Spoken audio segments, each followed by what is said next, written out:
Halo teman-teman, perkenalkan namaku Muhammad Kordoy Abdurrahman dari kelas TII, jurusan Teknik Informatika, program studi S1 Teknik Informatika dengan 3 digit NIM terakhir 296. Kali ini saya akan membawakan video yang bertema sejarah komputer.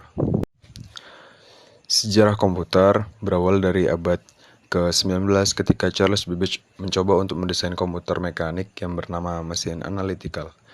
Desain ini menjadi basis kerangka desain komputer sekarang. Babbage merancang mesin analytical, sebuah konsep komputer mekanikal pertama di dunia yang dirancang untuk melakukan perhitungan matematika kompleks secara otomatis. Mesin analytical memiliki struktur yang mirip dengan komputer modern, dengan unit aritmatik, unit kontrol, memori, dan kemampuan untuk melakukan operasi kondisional. Babbage memperkenalkan konsep program pada mesin analytical, di mana instruksi-instruksi dapat diprogram dan dieksekusi secara otomatis. Untuk menginput program dan data ke mesin analytical, Babbage menggunakan kartu berlubang sebagai metode yang memungkinkan input program dan data secara efisien. Charles Babbage juga diakui sebagai bapak komputer karena kontribusinya yang besar terhadap perkembangan konsep dan ide-ide yang menjadi dasar untuk komputer modern. Pada akhirnya, mesin analytical tidak pernah selesai dibangun selama hidup Babbage, tetapi konsep-konsepnya menjadi inspirasi bagi banyak ilmuwan dan insinyur dalam pengembangan komputer pada masa mendatang. Pembagian komputer ke dalam 5 generasi didasarkan pada perkembangan perangkat keras dan perangkat lunak serta perubahan signifikan dalam arsitektur komputer. Generasi pertama bermula dari tahun 1940 sampai dengan 1954. Generasi kedua dari tahun 1959 sampai 1965. Adapun generasi ketiga dari tahun 1965 sampai dengan 1971. Generasi keempat bermula dari tahun 1971 sampai 1980. Adapun generasi kelima yaitu dari sekarang hingga masa depan. Pembagian komputer ke dalam 5 generasi didasarkan pada perkembangan perangkat keras dan perangkat lunak serta perubahan signifikan dalam arsitektur komputer. Generasi pertama bermula dari tahun 1940 sampai dengan 1954. Generasi kedua dari tahun 1959 sampai 1965. Adapun generasi ketiga dari tahun 1965 sampai dengan 1971. Generasi keempat bermula dari tahun 1971 sampai 1980. Adapun generasi kelima yaitu dari sekarang hingga masa depan. Pada tahun 1948, penemuan transistor sangat mempengaruhi perkembangan komputer. Transistor menggantikan tabung vakum di televisi, radio, dan komputer. Akibatnya, ukuran mesin-mesin elektrik berkurang drastis. Transistor mulai digunakan di dalam komputer mulai tahun 1956. Penemuan lain yang berupa pengembangan memori inti magnetik membantu pengembangan komputer generasi kedua yang lebih kecil, lebih cepat, lebih dapat diandalkan, dan lebih hemat energi dibanding para pendahulunya. Mesin pertama yang memanfaatkan teknologi baru ini adalah superkomputer. IBM membuat superkomputer bernama Stretch dan Sperry membuat komputer bernama LARP. Komputer ini yang dikembangkan untuk laboratorium energi atom dapat menangani sejumlah besar data, sebuah kemampuan yang sangat dibutuhkan oleh peneliti atom. Mesin tersebut sangat mahal dan cenderung terlalu kompleks untuk kebutuhan komputasi bisnis, sehingga membatasi kepopulerannya. Hanya ada 2 LARP yang pernah dipasang dan digunakan. Satu terdapat di Lawrence Radiation Labs di Livermore, California, dan yang lainnya di US Navy Research and Development Center di Washington. Komputer generasi kedua menggantikan bahasa mesin dengan bahasa rakitan. Bahasa rakitan adalah bahasa yang menggunakan singkat-singkatan untuk menggantikan kode biner.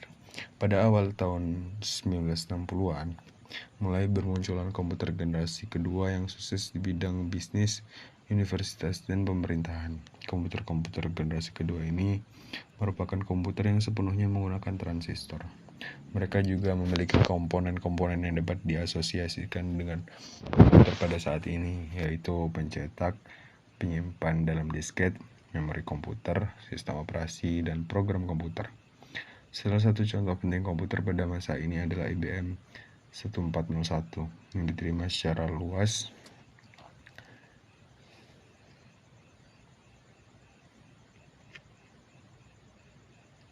di kalangan industri pada tahun 1965. Hampir seluruh bisnis besar menggunakan komputer generasi kedua untuk memproses informasi keuangan. Program yang tersimpan di dalam komputer dan bahasa pemrograman yang ada di dalamnya memberikan fleksibilitas pada komputer. Fleksibilitas ini meningkatkan kinerja dengan harga yang pantas bagi penggunaan bisnis.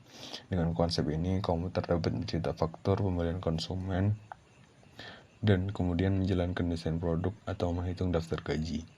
Beberapa bahasa pemrograman mulai bermunculan pada saat itu. Bahasa pemrograman COBOL dan Fortran mulai umum digunakan. Bahasa pemrograman ini menggantikan kode mesin yang rumit dengan kata-kata, kalimat, dan formula matematika yang lebih mudah dipahami oleh manusia. Hal ini memudahkan seseorang untuk memprogram dan mengatur komputer. Berbagai macam karir baru bermunculan, seperti program, analis sistem, dan ahli komputer. Industri perangkat lunak juga mulai bermunculan dan berkembang pada masa komputer generasi kedua ini. Generasi ketiga komputer mencakup periode dari akhir 1950-an hingga awal 1960-an. Pada periode ini terjadi perkembangan signifikan dalam teknologi perangkat keras dan pengenalan sirkuit terpadu atau IC yang memungkinkan integrasi ratusan transistor dalam satu chip. Berikut adalah beberapa aspek utama dalam sejarah komputer generasi ketiga. Poin pertama yaitu penggunaan sirkuit terpadu atau IC (Integrated Circuit) yang penggunaannya mulai meroket pada tahun 1950-an hingga tahun 1960-an. Penggunaan sirkuit terpadu memungkinkan ratusan transistor diintegrasikan dalam satu chip silikon, menyebabkan penurunan ukuran, konsumsi daya dan biaya produksi, peningkatan kecepatan dan efisiensi komputasi. Poin kedua yaitu miniaturisasi dan efisiensi. Komputer generasi ketiga menjadi lebih kecil, lebih ringan, dan lebih hemat energi dibandingkan dengan generasi sebelumnya. Meningkatkan daya komputasi dan membuat komputer lebih dapat diakses oleh berbagai sektor. Poin ketiga yaitu sistem operasi multiprogramming. Sistem operasi mulai mendukung teknik multiprogramming di mana beberapa program dapat dieksekusi secara bersamaan, peningkatan efisiensi penggunaan sumber daya komputer. Kemudian poin keempat yaitu bahasa pemrograman baru. Berkembangnya bahasa pemrograman baru yang mendukung pemrograman tingkat tinggi seperti COBOL atau Common Business Oriented Language dan Fortran 4. Pemrograman semakin menjadi lebih abstrak dan dapat diakses oleh berbagai pengguna. Poin kelima yaitu CDC 6600 yang diluncurkan pada tahun 1967 merupakan transisi dari generasi kedua. Dibuat oleh Control Data Corporation atau CDC, dirancang oleh Seymour Cray, menggunakan sirkuit terpadu dan merupakan salah satu komputer super paling cepat pada masanya. Poin keenam yaitu IBM System 360 model 75, diluncurkan pada 1966, dibuat oleh IBM atau International Business Machine Corporation. Merupakan salah satu model dalam keluarga IBM System 360 yang sukses menggunakan sirkuit terpadu dan menawarkan kinerja yang ditingkatkan.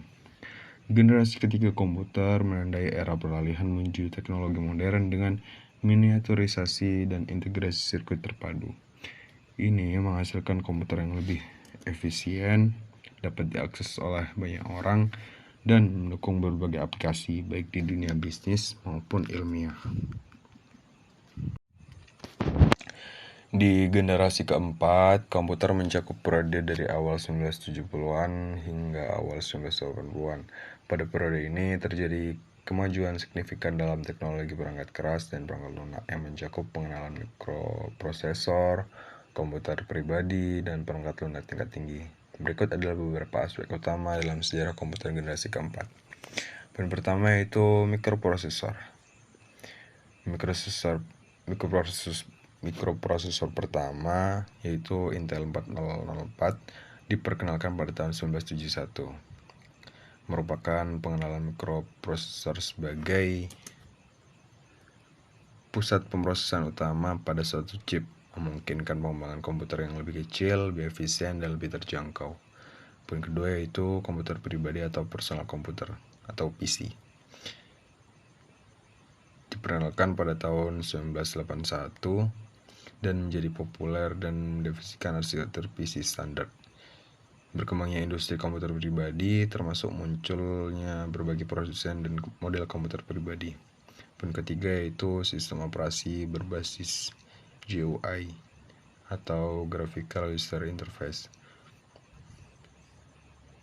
Ada pada tahun 1980-an, memiliki karakteristik yaitu munculnya sistem operasi berbasis GUI seperti Microsoft Windows dan Apple Macintosh, memudahkan penggunaan komputer dengan antarmuka grafis yang intuitif. Yang keempat yaitu munculnya bahasa pemrograman tingkat tinggi. Bahasa pemrograman tingkat tinggi semakin berkembang, termasuk C dan C++. Pemrograman menjadi lebih efisien dan dapat diakses oleh berbagai pengembang.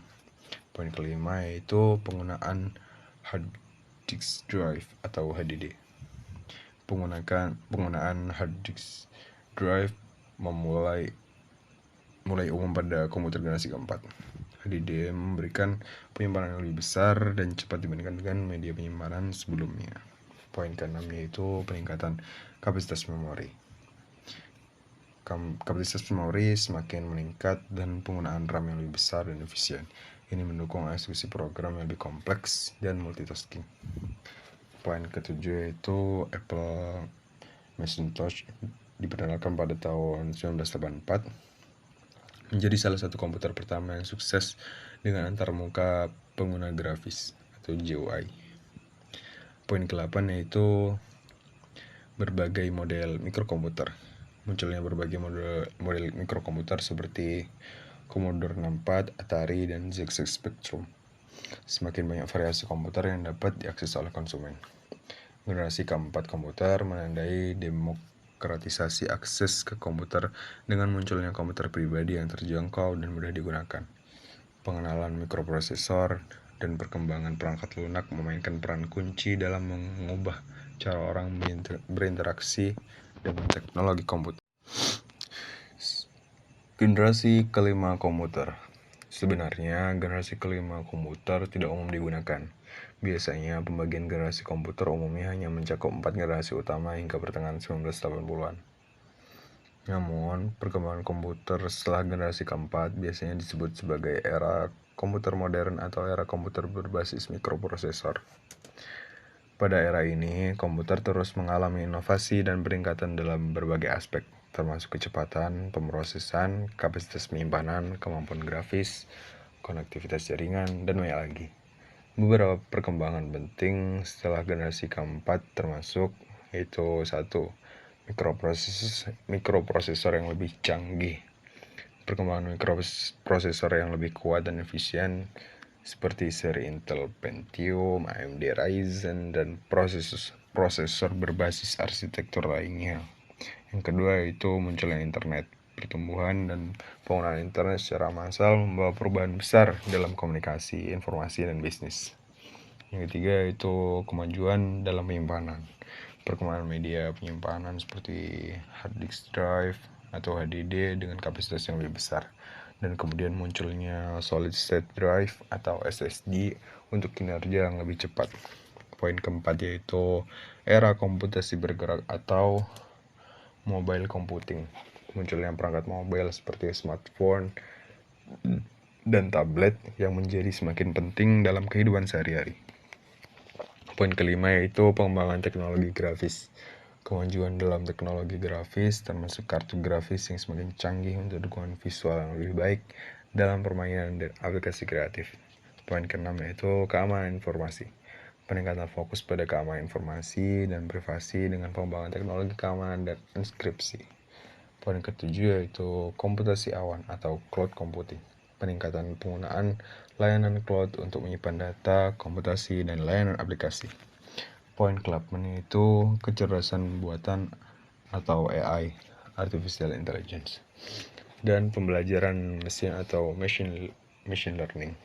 Pengembangan teknologi AI dan machine learning yang membuat cara komputer memproses informasi dan memberikan fungsionalitas yang semakin cerdas. Harus dicatat bahwa perkembangan ini tidak terbatas pada generasi tertentu, tetapi merupakan evolusi terus-menerus dalam dunia teknologi komputer. Oke teman-teman, itu tadi adalah penjelasan saya tentang sejarah komputer. Jika ada salah, mohon maaf. Kami pamit undur diri. Terima kasih.